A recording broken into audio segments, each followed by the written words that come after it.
Welcome to our channel. Today we how to install Yale Smart Lock battery replacement and setup step by step clearly. To begin, ensure you have the necessary replacement batteries ready. Turn the Yale Smart Lock around to access the back panel. Use a screwdriver to remove the screws from the back panel.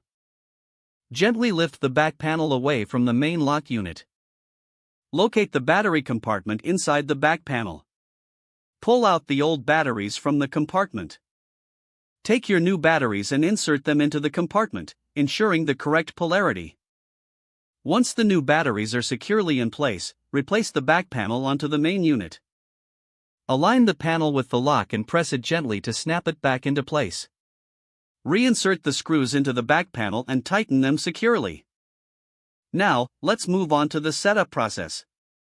Ensure your smartphone is connected to the internet. Download the Yale Access app from your device's app store. Open the Yale Access app and create an account or log in if you already have one. Follow the prompts in the app to add your smart lock. Make sure your lock is powered on and in pairing mode. The app will search for nearby locks. Select your lock from the list.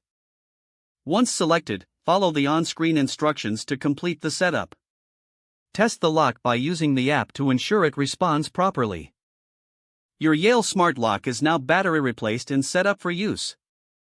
If the page does not load, refresh the browser or try again in a private or incognito window. Make sure you are using the correct email address, then retype it carefully to avoid small typos. If your password is not accepted, use the reset option and create a new strong password you can remember. Check your spam folder for verification or security emails, then complete any requested confirmation steps. Enable two-factor authentication if available to improve account security and reduce unauthorized access risk. After signing in, review your profile details so your contact information and settings are accurate and current.